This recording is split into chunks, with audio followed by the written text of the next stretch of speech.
Bem-vindos a mais um vídeo. Aqui é o espaço para quem quer mais saúde, mais vida e menos rótulos. E hoje eu estou com a doutora Lilian, ginecologista, especialista em uroginecologia e sexualidade. E doutora Mariana, cirurgiã bariátrica e metabólica. E nós vamos falar hoje sobre sexualidade, obesidade, cirurgia bariátrica, tudo que vocês adoram.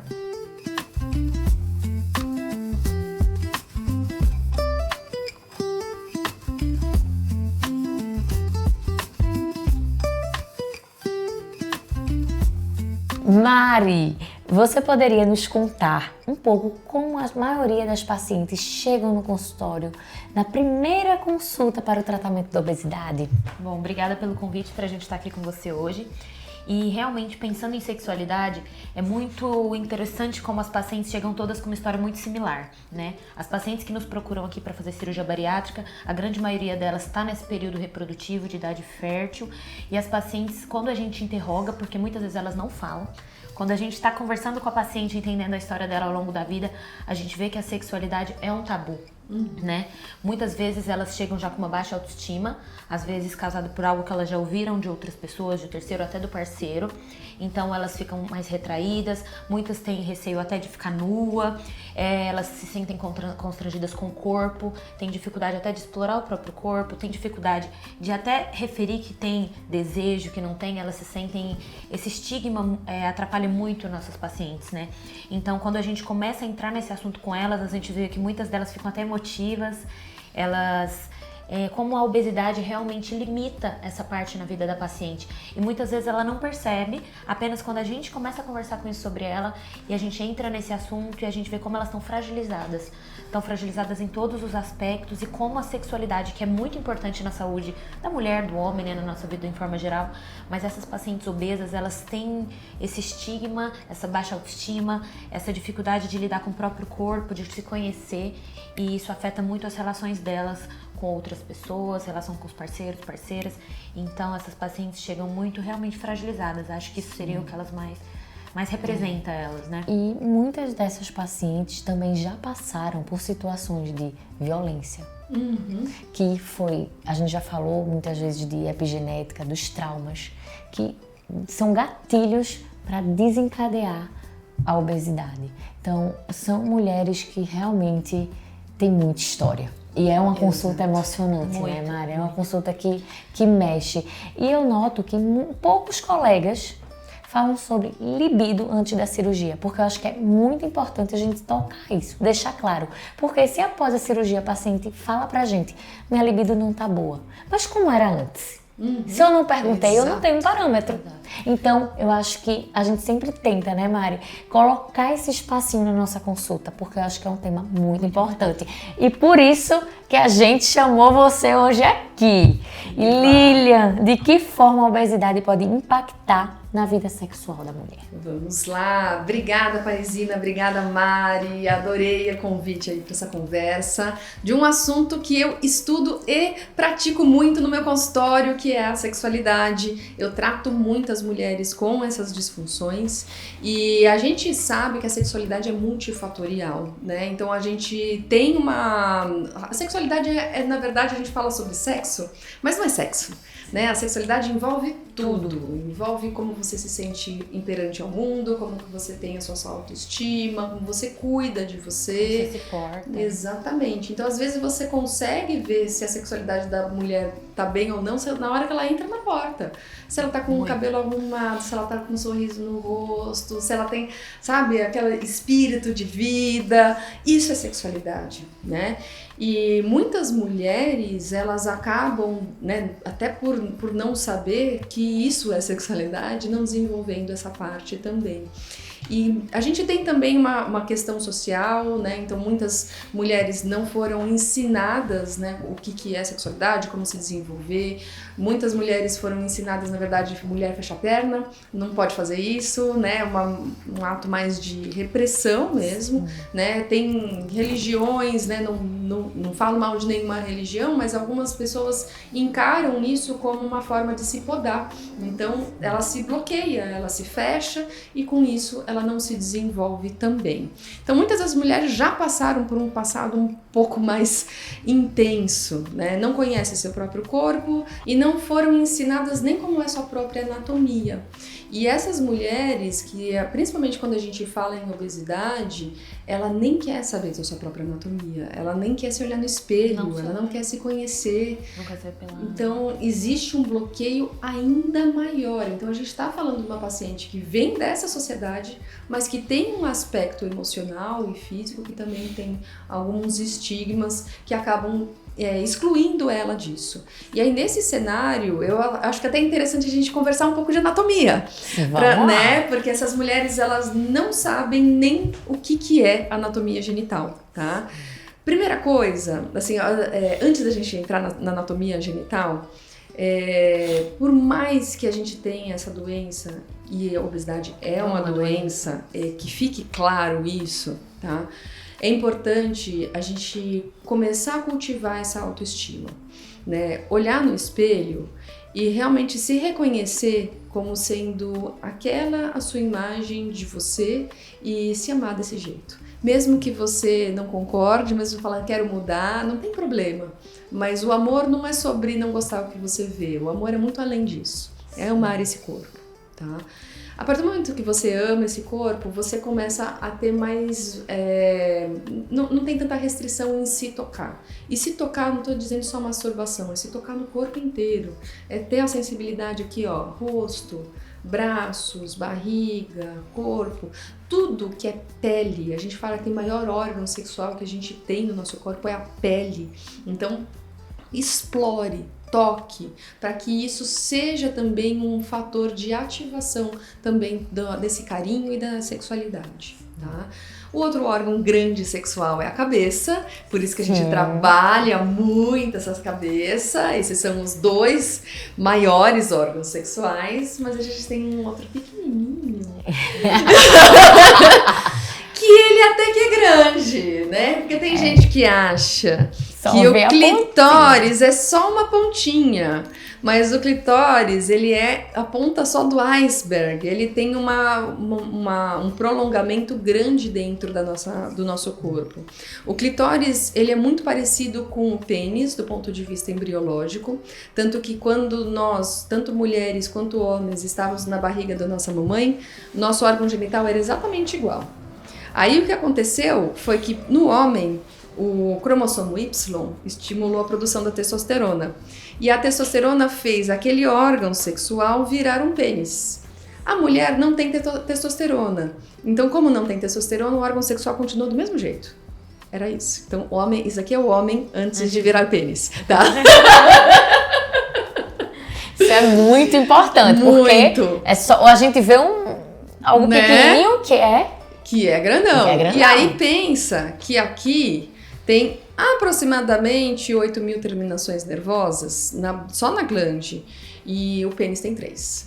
Então, a sensibilidade e a concentração de sensibilidade que a gente tem no clitóris é muito grande, tá? E a parte interna do clitóris também tem terminações nervosas, também tem sensibilidade.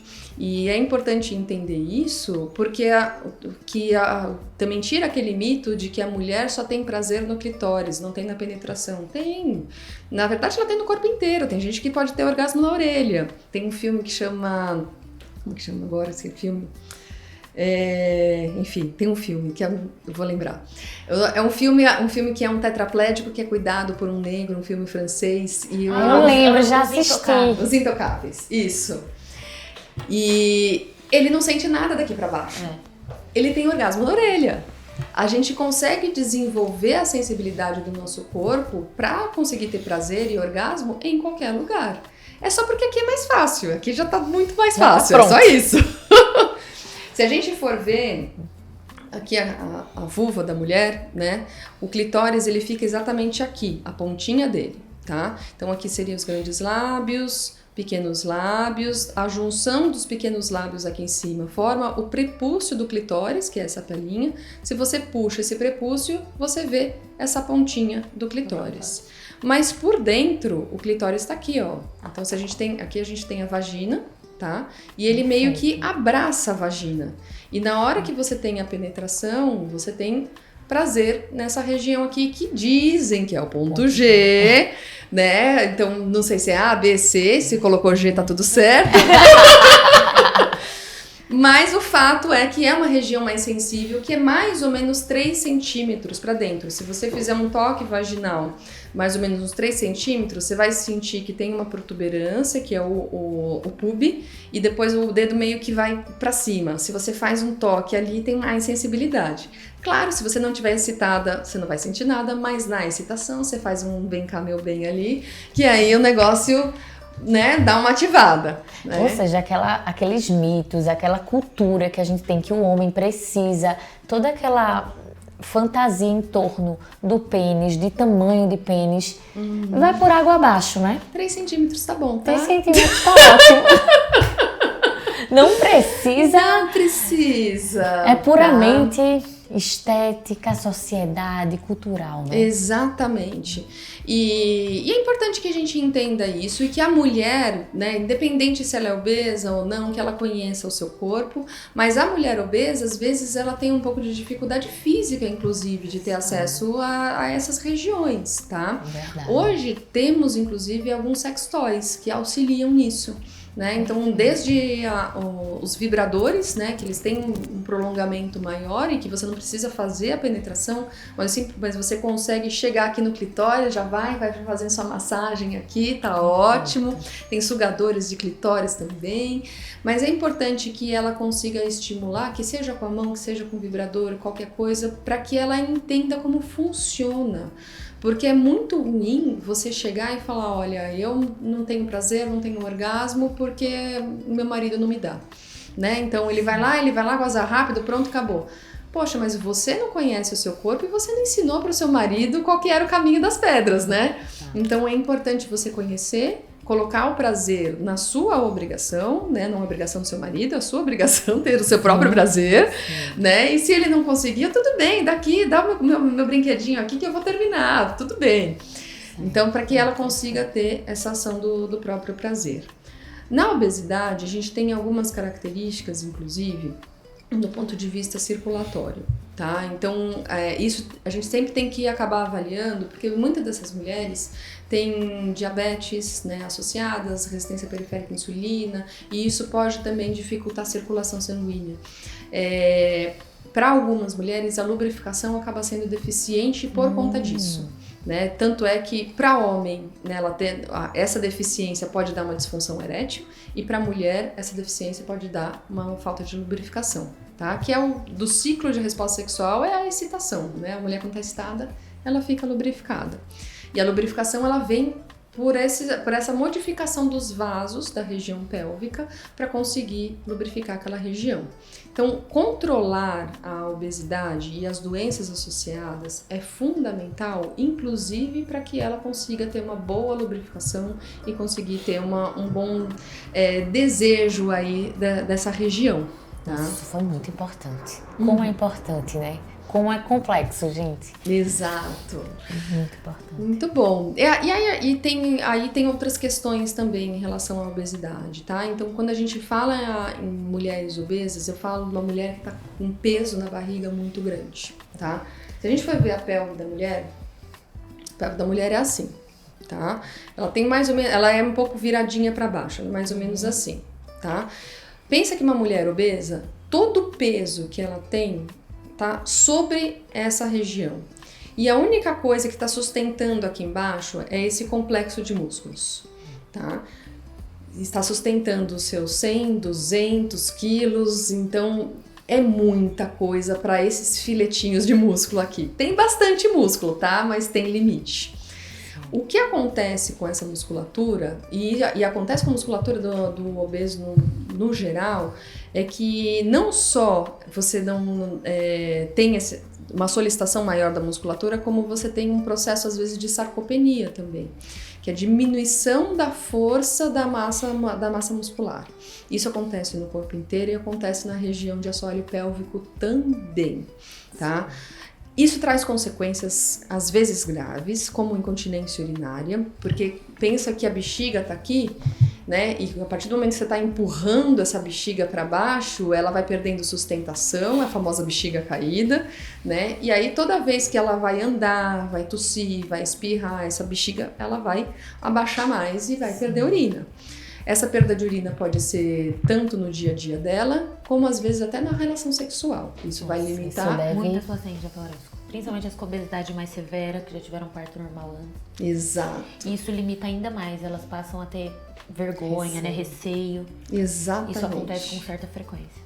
Então, e isso, quando você vai querer ter relação sexual, né? Você já não tá gostando do seu corpo, você já tá com uma baixa autoestima e ainda vai fazer xixi na hora do sexo, aí não quero. É difícil, né? Sim. E pensa que o fato de ter essa musculatura fraca, isso faz com que a musculatura, ela não só dá o suporte da bexiga, como ela também dá o fechamento da vagina, o fechamento do ânus. Então, na relação sexual, a gente usa essa musculatura para abraçar o pênis também. E isso traz o desejo na hora da relação sexual. Se eu tenho uma musculatura flácida, na hora da penetração, eu não consigo ativar, pode ser que eu tenha uma diminuição de sensibilidade também, tanto para o homem quanto para a mulher. Então, tudo isso colabora para a parte sexual. Então, olha quanta coisa que a obesidade pode causar na relação sexual. É muita coisa. Nossa, tô aprendendo aqui, Mari, assim, nossa. E ainda vou um pouquinho mais além aqui, ó. Vou só falar mais uma coisa. Posição. Isso elas já falaram muito. Fala assim, porque atrapalha. Atrapalha muito, né? É uma limitação física para várias coisas. E sexualidade é uma delas. Né? Exatamente.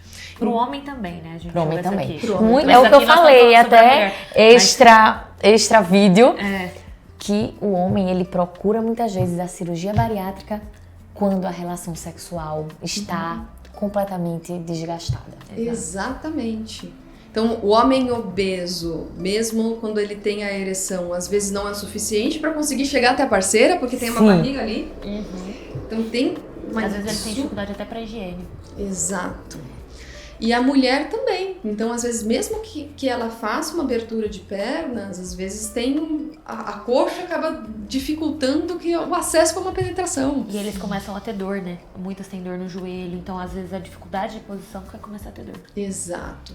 Então, assim, tem algumas posições que favorecem a penetração, tá?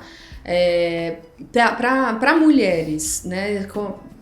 Infelizmente, assim, as posições que são mais, né, o duplo carpado a gente não recomenda, tá?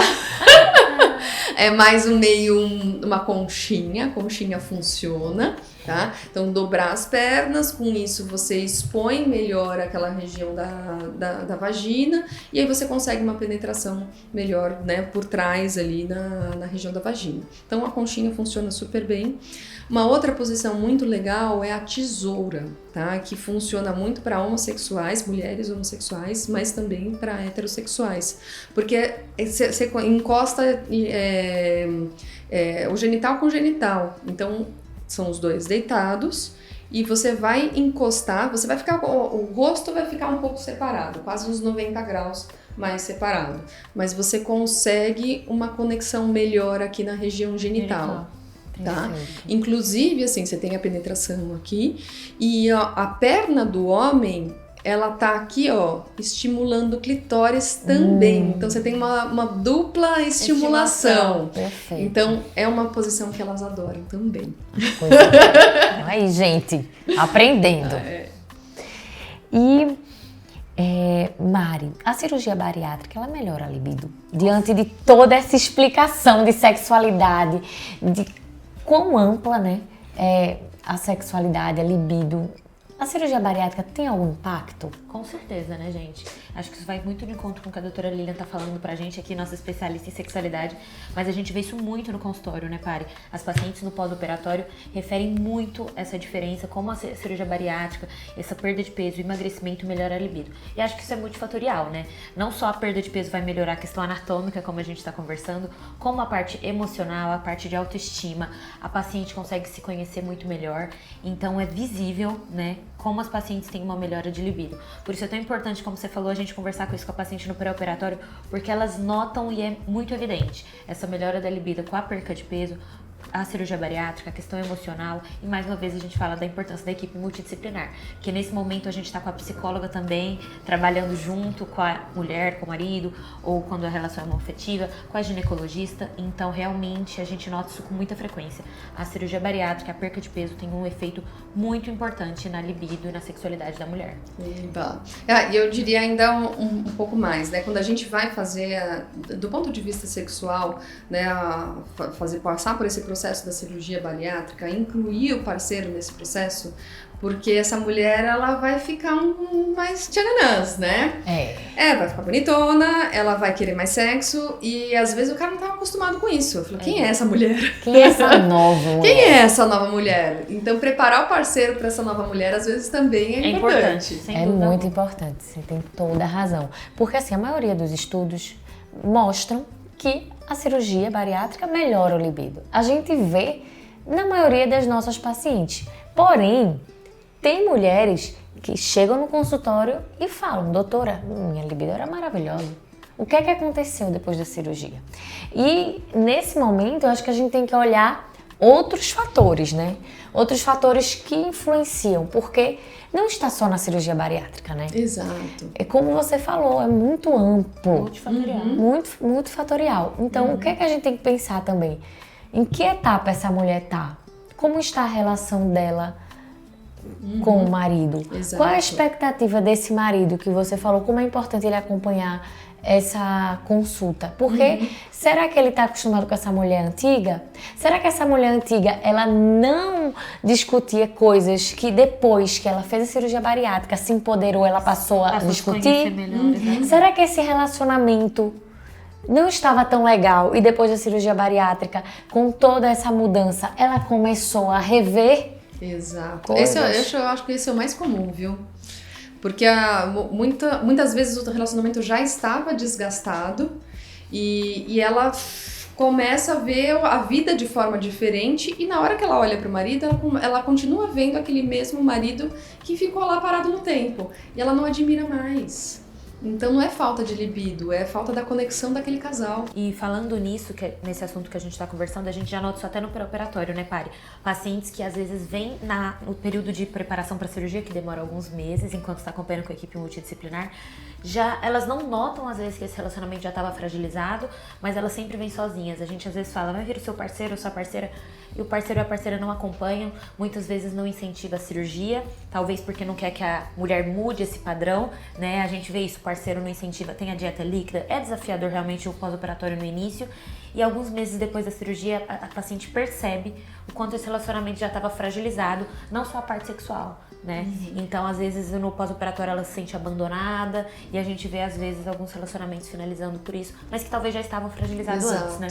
E outra coisa que é muito importante também é como essa mulher se enxerga, porque tem muito distúrbio de imagem no pós-operatório, na verdade, antes do pós-operatório.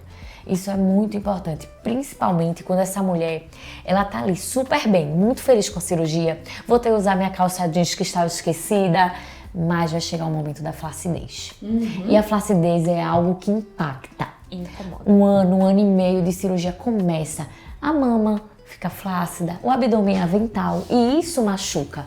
Porque quando você está com roupa, você está mais magra, mas quando você está sem roupa, vem a flacidez e os questionamentos. Isso diminui a autoestima da mulher, porque aí vai começar a programar reparadoras, mas até programar reparadora, existe esse tempo, esse gap em que isso machuca a mulher e afeta a libido, sim. Com certeza. É. E outra coisa que é super importante, vitaminas. O paciente precisa manter um acompanhamento, fazer a reposição de vitamina adequadamente, porque também alteração vitamínica altera a libido. A gente sabe, hormonal, vitamínica altera a libido. Então isso é muito importante. E Lilian, como melhorar a libido? Existem tratamentos possíveis para a melhora da libido? Vamos lá, pergunta de $1 milhão. Estou aqui, né? A pergunta... Você e todo mundo. As pacientes chegam no meu consultório querendo a pílula mágica. E aí elas descobrem que não existe. E saem frustradas.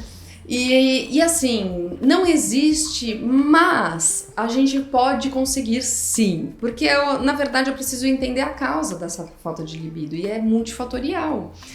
A gente conversou sobre alguns ensinamentos que ela teve ao longo da vida. Então, pode ser que, de fato, ela ainda tenha bloqueios aqui em relação a sexo. E isso tem que ser trabalhado com terapia, ressignificação de alguns conceitos. E às vezes não é tão rápido assim, mas é eficaz. Então essa é uma linha de tratamento, é a psicoterapia. Outra coisa é em relação ao autoconhecimento. Então, às vezes, ela não sabe como que o corpo dela funciona, né? Ensinar, então isso que eu falei aqui, a grande maioria das mulheres não sabem. Então, é importante saber como que é o seu corpo por dentro, como ele funciona e como funciona o seu corpo. E é isso, só vai descobrir você. E é testando, é se tocando, é se namorando. Sim, masturbação é uma indicação médica. Sim, isso é importante. Receita médica. Receita médica. Então, até brinquedos, a gente fala dos brinquedos, dos sex toys, eles são importantes pra gente nesse cenário, para que você descubra formas diferentes de prazer e às vezes até estimulando a circulação sanguínea local. A gente sabe que a vibração, a sucção estimula a circulação sanguínea naquela região e às vezes pode melhorar inclusive sensibilidade, tá? Então tem esse tipo de tratamento também. A gente conversou o quanto que a função da musculatura influencia na sexualidade. Então a musculatura do assoalho pélvico flácida às vezes não vai conseguir ter um fechamento na hora da penetração. E às vezes tem até o que a gente chama de flatos vaginais, né? Porque tá tão flácido que entra pênis, entra ar, na hora que do entra e sai do pênis sai ar, saca aquele barulho de pum que ela odeia, fica envergonhada. Tem um constrangimento, né? Então é muito ruim, né? E aí uma fisioterapia de assoalho pélvico é fundamental para que ela consiga retomar essa função do assoalho pélvico, que vai melhorar a incontinência urinária, que vai melhorar a função sexual e a saúde da pelve como um todo. Essa mulher, ela precisa avaliar o controle das doenças metabólicas dela. Então, a mulher, se ela não passou pela bariátrica ou se ela passou pela bariátrica, será que sobrou alguma doença metabólica que ainda precisa ser ajustada? Porque às vezes a gente sabe que a bariátrica cura muita coisa, né? Melhora a diabetes, melhora o colesterol. E aí, às vezes é ótimo, mas às vezes sobra um pouquinho ali que ainda precisa de uma medicação para continuar. Você falou da suplementação, então a gente sabe que as mulheres, principalmente que passaram por bariátricas, têm uma absorção mais dificultada de alguns nutrientes e precisa às vezes de suplementação, não tem jeito. E isso influencia no funcionamento do seu corpo em geral, inclusive do ponto de vista sexual. É importante a suplementação, o ferro, a B12, então, vitamina D. Então tudo isso dá energia para o seu dia a dia, para as suas atividades normais e para o sexo também. Hormônios, né? Então a gente sabe que as mulheres, tanto na obesidade ou no processo de emagrecimento, às vezes ela tem disfunções hormonais do ponto de vista de estrogênio, testosterona. Às vezes esse desbalanço também influencia na parte sexual. E às vezes o ajuste é necessário, dependendo da fase da vida dela, um anticoncepcional, se ela tiver numa fase mais avançada, uma terapia hormonal, tudo isso a gente tem que ser avaliado. Tem muita mulher que chega no meu consultório e fala: doutora, eu quero testosterona, quero melhorar minha libido, não sei o quê. E agora tá o boom, né? A internet, que agora é o boom. Não sei o quê. E assim, às vezes precisa, tá? Então, dentro da literatura médica, qual que é permitido? Quando você vê que é uma paciente que já passou por uma falência ovariana, então tá lá na perimenopausa ou na menopausa, e tem disfunção de libido, que já descartou tudo isso que a gente falou, aí a testosterona é indicada. Mas a importância de passar com o especialista, né? Muito importante. Muito importante. Porque não adianta ir para qualquer médico, é o especialista, né? Às vezes o paciente tem uma mania de dosar testosterona, vem baixa, sem ter queixa nenhuma, acha que tem que repor. Então é muito importante passar com o especialista para entender. E pior, né? Às vezes repõe e tem um monte de efeito colateral e não melhora a libido. Exato. Eu falava, pô, tô aqui bombando, mas não nada. Não era isso, né? Não era isso. Então, por isso tudo que a gente não se resume, né? Exato. Por isso não existe a pílula mágica. O que existe é o olhar cuidadoso nesse paciente para entender a causa, fazer os melhores tratamentos e ter uma avaliação contínua dessa paciente. Perfeito. E Lilian, o que as mulheres precisam saber para viver a sexualidade de forma saudável e plena? Vamos lá! Primeiro, se conhecer. Autoconhecimento é fundamental do ponto de vista físico e do ponto de vista emocional. A gente sabe que as mulheres que estão estressadas no trabalho, com muita coisa pra fazer, chega à noite, o cara quer ela ter sexo, você fala, ai meu Deus, deixa eu inventar uma dor de cabeça pra dormir. Exatamente porque ela tá cansada, a cabeça não tá legal.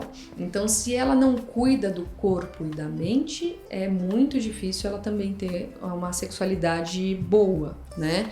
E ela, então, cuidar de corpo, cuidar de mente e controle de doenças. Então, passar no médico de forma regular, para que ela consiga ter um controle das doenças, né, de forma adequada. Perfeito! Foi maravilhoso, gente, aprendi muito. Eu tenho certeza que esse vídeo de hoje vai ajudar muita gente, muitas. Eu tenho certeza. Vai passar no consultório e você, entra lá e vê, porque tá um resumão de tudo. Muito obrigada. Muito obrigada, Lilian. Muito obrigada, Mari. Foi maravilhoso. E onde podemos encontrar você, Lilian, principalmente nesse caso de sexualidade, né, que realmente a gente viu precisa de um especialista, né, Mari? Se vocês quiserem ter mais acesso a esses conteúdos de sexualidade, no meu YouTube, o canal Você Plena, eu tenho conteúdos tanto de saúde da mulher em geral, mas tenho um foco bem especial em sexualidade. Olha, o canal se chama Você Plena, é pra mulher, e eu digo pra você que 50% do público é masculino, tá? Todo mundo precisa saber de sexualidade, não tem jeito. Verdade. E eu tô no Instagram também, no DRA Lilian Fiorelli, tudo junto. Vocês podem também me encontrar no consultório, eu tô em São Paulo, na Avenida Angélica, os contatos nas minhas redes sociais vocês encontram também. Perfeito. E você, Mari? Você pode me encontrar, eu e a doutora Parisina, na nossa clínica aqui em São Paulo, no Itaim Bibi, na rua Joaquim Floriano, na Sedigest. Nas nossas redes você consegue agendar uma consulta com a gente. Perfeito! E hoje foi maravilhoso e a gente se vê no próximo vídeo.